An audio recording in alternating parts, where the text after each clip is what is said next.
Hello everybody, day 6 for our amazing, just turning my phone off here, for our amazing spiritual healthcare daily regimen.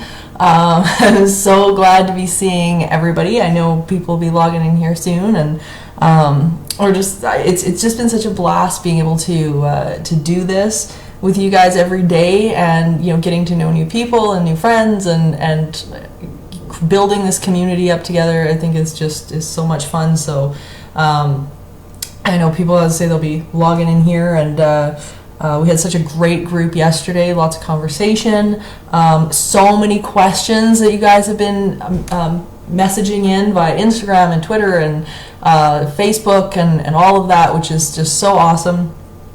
So we've got a couple of questions, really good ones to get to today. Friend on Twitter sent one in this morning, and we're going to get to that one tomorrow, because it's just, seriously, it's a brilliant question, and there's so much to it. So we're going to get to that one tomorrow. But we've got two great ones today, and what I really want to talk to everybody about today is this idea of transition, because we see this a lot, right? In the world of the paranormal, of course, it gets talked about in various different contexts. We as a community and society right now are in transition, and what is it? Not only what does it mean, but what is it in terms of not only long-term planning and long-term mindset, but how we define what that transition looks like, whether it be with the paranormal, as somebody passing away, or whether it be with a situation where we're transitioning into a new environment or anything like that. How we work it and frame it is just absolutely so important and so crucial to us just moving forward in either a negative or positive way. So I want to talk about that today. And it was funny because my dear friend Patricia and I, we were having this great conversation last night, and I was talking about something that I've been thinking about and whatnot, and she asked me a really important question, and I wanted to pass this question on to you guys. Is this a stepping stone or a destination? Now think about that for a second. Think about that for a minute. Because when we start looking at things like the paranormal, for instance, and we see transition periods of, people ask, well, when you pass over, when you pass away, what happens? Of course, that's one of the biggest transitions of our lives. What do we do? How does that work? And what does it mean? How do we frame that? And some of the questions that we're sending in actually to this morning were about just that. But when we start to look at something like the situation we're in right now, with the virus, and of course people losing jobs, people losing work, of course the entertainment industry and the production industry has been completely flipped on its head. I don't know about everywhere else, but I know in Alberta it was shut down just within 48 hours, and it shocked a lot of people, and of course most of my family's in production. So it was a really, really big deal. So everybody was kind of left scrambling, going, what is going on? But we have to start to look at it as if, wait a minute, is this a stepping stone into a new creative possibility? Or is this a destination where we're just sitting here stuck in this place and we're not going anywhere? Is this the final place? And I think if you ask yourself whether or not this is the stepping stone or the destination, I think you're going to come to the conclusion, like I did, that this is absolutely a stepping stone into something new. So when we look at this in the context of the paranormal, because we often hear people, I get the question quite a bit, what is it? What happens when somebody passes away? Or what is that transition period between our physical embodied existence and that which is non-physical? And we really need to start looking at that experience as a stepping stone, rather than death being the destination. And when we start to kind of look at it that way, when we start to look at our current situations like that, we begin to be able to make those leaps and those transitions a little bit easier, because we start to realize that that is not the destination. We really don't ever get it done. We really don't. And in non-physical, let me tell you, from being in paranormal research for 20 years, let me tell you, they are not done. And I'm telling you, the people that I've found that are the ones who you would consider or classify as dead, honestly, most of them are sitting and living and breathing and wandering around, and I'm telling you, dead is a state of being. It is not a physical condition. And we really have the opportunity to choose whether or not we're going to take that position and work on ourselves and treat all of this like a stepping stone. It was funny because I was talking to my dad this morning, and we've had a couple of things just going in the works in terms of projects, and of course all of those things have come to a halt because of obviously what's going on in self-isolation and things like that. And it was funny because we started to realize that it was working in our favor, that this was a stepping stone, this was a pause in order for us to regroup and figure out what it is that we want in these projects and moving forward. So it's interesting. When I'm dealing with clients in haunted places, I very much encourage them to begin to look at, especially if they're the ones that have lost a loved one, because they're the ones that oftentimes are the most stressed out by what's going on. And of course, looking for answers, looking for who those people, where they went, wanting to contact their loved ones and things like that. I always say, we have to remember that each one of these different places is this stepping stone to this next arena, whatever that is. So, for example, here we are in our physical bodies, and we're moving around, and we're creating our realities, and we're having fun, and we're finding our joy and our passion and all of these different things. And we have to be able to be in the moment and then turn around and look at that death process as something where we're taking a step forward, rather than the ending of something coming. So if we can take that attitude and look at the virus in sort of the same way, where we've been asked to pause, okay, and that's really what death is in a way, is it's a pause, but that doesn't mean that it's not the stepping stone to that next destination.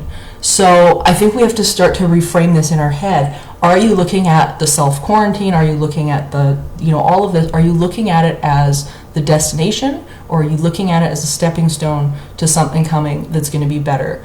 And how you determine that and how you use that time is going to be incredibly crucial to the steps you take now in order to move forward once this is all cleared and done.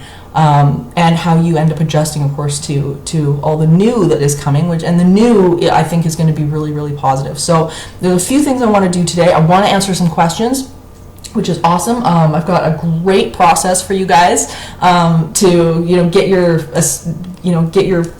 your vibration up and positivity up and whatnot, with some fun things to do, and a really, really, really great reading that I can't wait to share with you guys.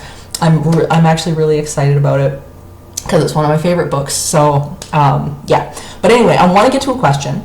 This one actually this is the two great questions from Jack Sorensen on Twitter, and his first question was, would a new death caused by this illness, at that point, would spirits take the body on a new journey? Would spirit greeters like my dad have enough time to find that person? So I think what he's asking here is when these deaths start occurring really suddenly, what is really going on in non-physical? How is it reacting to that? Would these intelligences, because oftentimes what we found, and in many cases, and I see this in haunted hospitals quite a bit, in cases, paranormal 911 and things like that, where the people that have had near-death experiences report this as well, where people actually, they see either loved ones who have passed away or people coming into the room and assuring them that they're okay, and of course those people have passed away a long time ago, and they seem to come to comfort not only the person who's passing away, but the family and things like that. So are they going to have enough time? And what I've found is that time is very much a human construct, first of all. When we start to look at things like time and, hello, Shadow.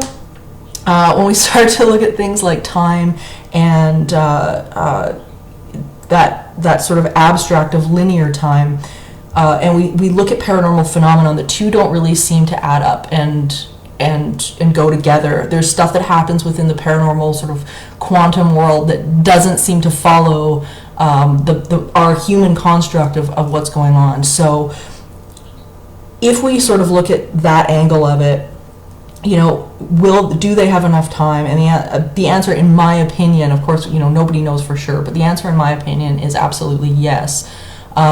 They seem to have an incredible, broad awareness of what's going on. And not only do they seem to have a broad awareness of what's going on, but so does our own inner being, our own, the non-physical part of ourselves, the soul.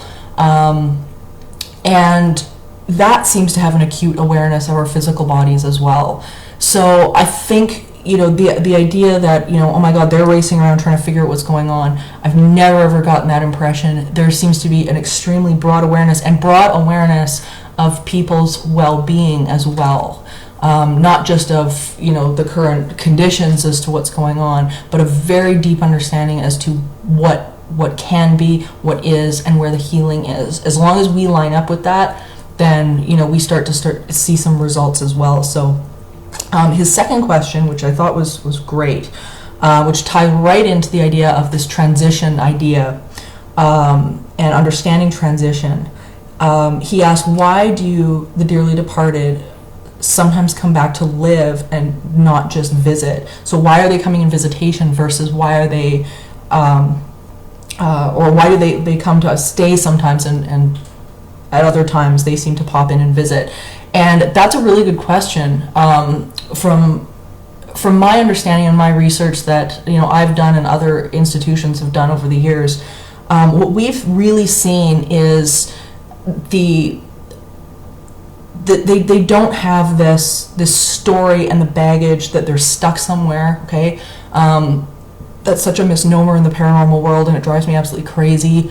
If you start reading research from places like Princeton and Northampton and all of these amazing institute, Windbridge Institute is a huge one. I'm going to talk about that in a little bit. We don't see these sort of stories that are coming up where these people are getting stuck and belabored and are upset and all of these different things. It's really not in the books about this, and I really want people to get that. So why do they do that? Why do they pop in? And the reasons vary, just like the reasons you would have to vary. Visiting friends and visiting family and things like that. You care about them, right? You love them. You care about them. You're oftentimes you're excited to see what they're up to.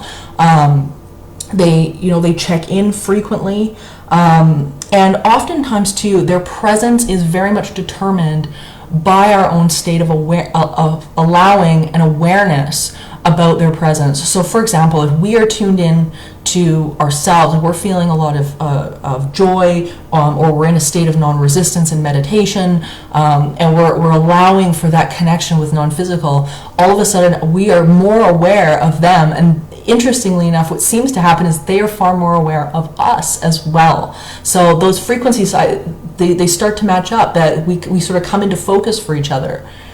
And so oftentimes I think they are around more than what we believe they are, and from what we see.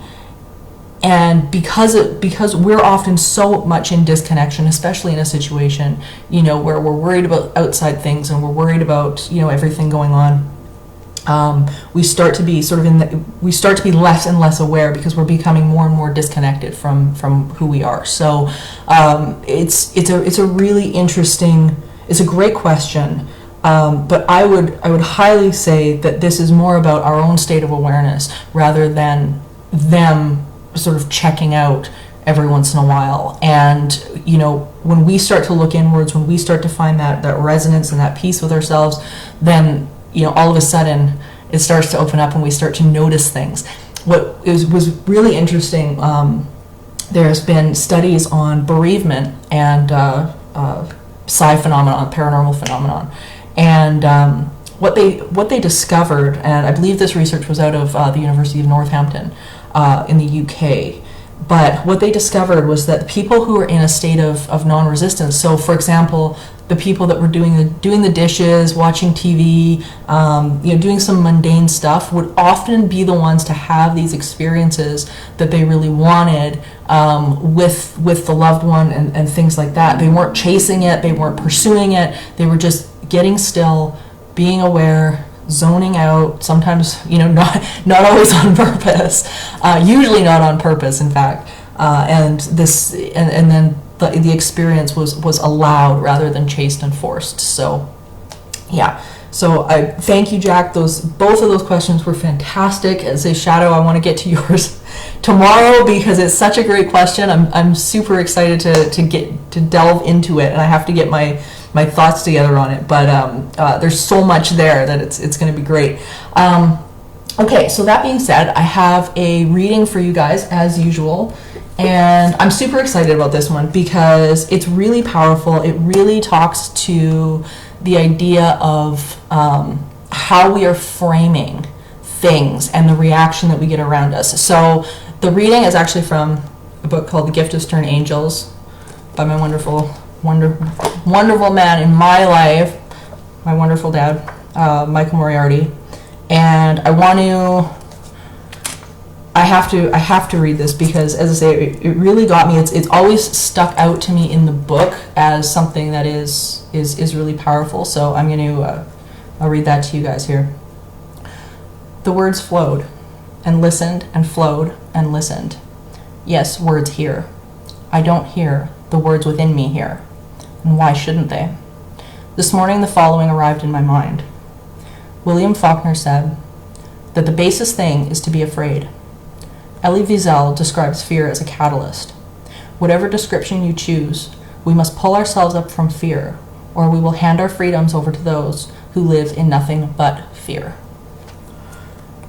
Absolutely, I love this phrasing, not only because I think it's so relevant to where we are, but I think we have to be conscious again, and like what he's talking about here is when we start to become disconnected, when we start to let ourselves drift to the frequencies of upset and depression and sadness and grief and whatnot, we have to be able to sit and process those emotions. But when we get stuck and we stay there and we start defining our actions based around those emotions, we really do start to attract what it is we're demonstrating with our state of being. And we start to give over our power, and we don't want to do that. We want to be able to make this a time where we turn inwards, where we're able to turn around and say, wait a minute, this is something where we do have some control here. We really do. And that control comes from here. It doesn't come from out there right now. Out there, there's too many moving parts. We don't turn around and get to control that stuff. We really don't. There's too many moving parts. Don't even try. But we do get to determine our own point of attraction. And if we decide and make that decision that joy is really paramount, then just like my clients in haunted places with negative hauntings and negative paranormal experiences, we have to be able to shift our experience from, okay, I'm going to be attracted. I know I'm attracting some negative stuff, some stuff that's not so fun. I don't want to do this anymore, and be able to shift our way sort of back up to a state of peace and joy. Now, if you guys have missed the last couple of spiritual healthcare classes, they are posted here on the Entity Seeker Facebook page. Go back on them. There's a few more great processes to do that in there, including focus wheel and some other things like that. But today, I'm going to give you guys another process because I love this one. I love this one so much. And I got the idea from Abraham Hicks because they come up with the coolest things. And I use this one all the time.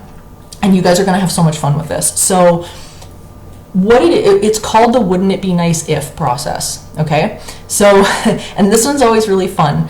And when it should be used is when you're kind of, you can't get yourself maybe to the state of happiness that you'd like to be in, but you kind of have a bead on what you would like to see, if you kind of could get there. So what I want you guys to do is, and the best way to do this is journal it, because I'm telling you, journals, and look at, I actually have, look at this, see, I have mine. Journals are so great because they allow you to like write things down and get it out. It's called spelling for a reason, right? We create what we write, we create our own realities, and we're putting energy into writing and things like that. So I do this all the time. So here's the thing. When you start out, the prompt is, wouldn't it be nice if? Wouldn't it be nice if? Wouldn't it be nice if I had an extra $100 right now? Wouldn't it be nice if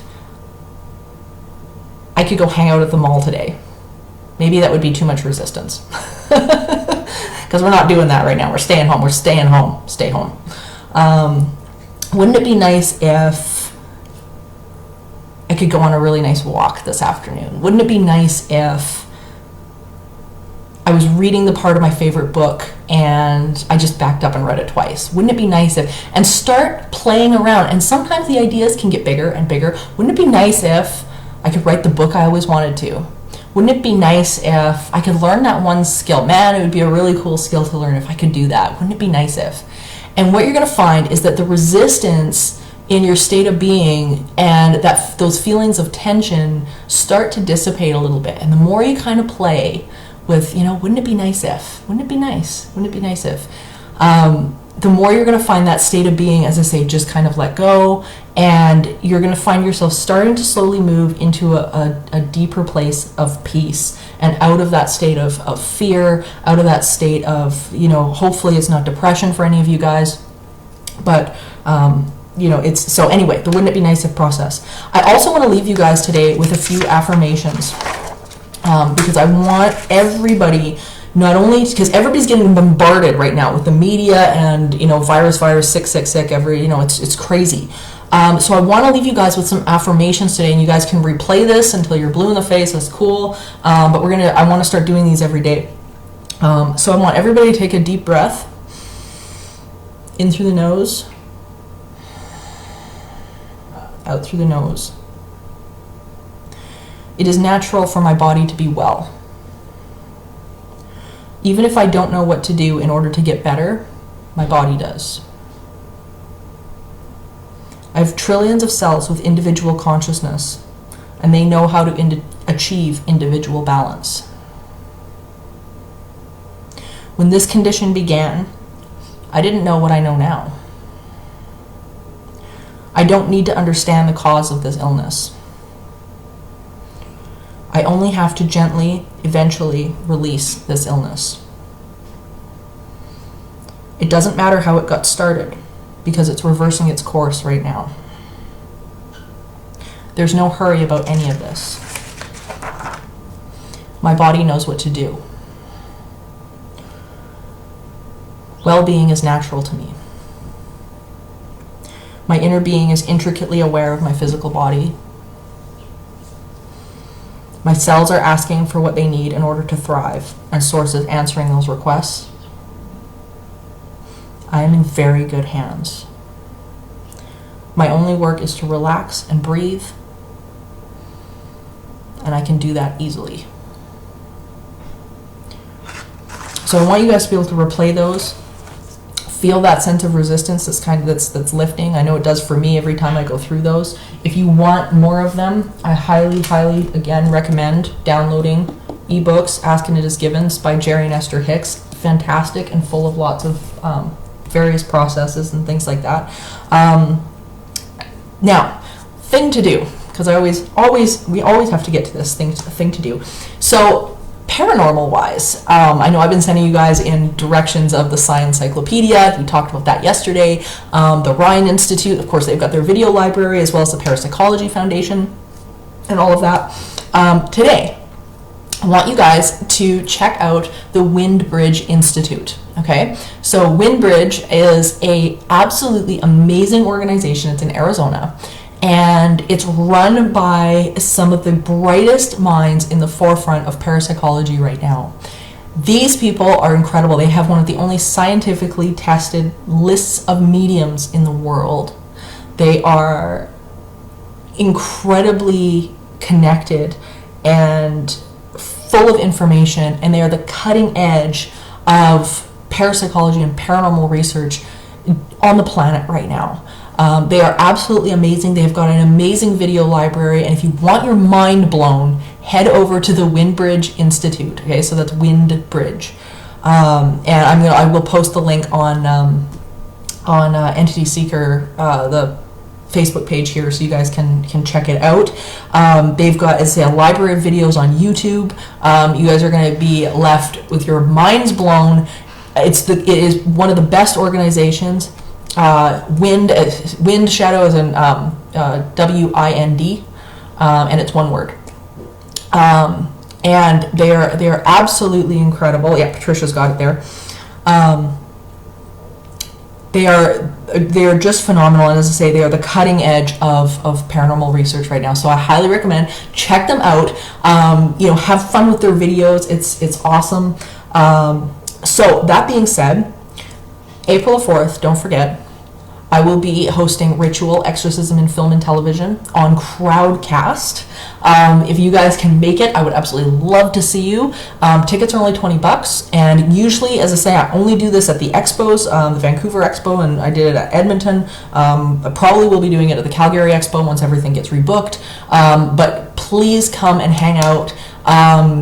Join me for that. We're going to be delving into the world of exorcism, a lot of really hidden knowledge, and information that's really not talked about just as a whole. It was funny, the first time I did this show, I had a Jesuit priest that was actually in the audience, and I had no idea. He came up to me after the show, and he's like, there was more information here than we're usually given at the seminary. So that was a really big compliment. I greatly appreciated that. So so come and join me for that. It's going to be fascinating. We're going to delve into the history of exorcism and how it relates to pop culture now. We're going to talk about the true cases behind The Exorcist and The Rite and The Conjuring and things like that. It's going to be amazing.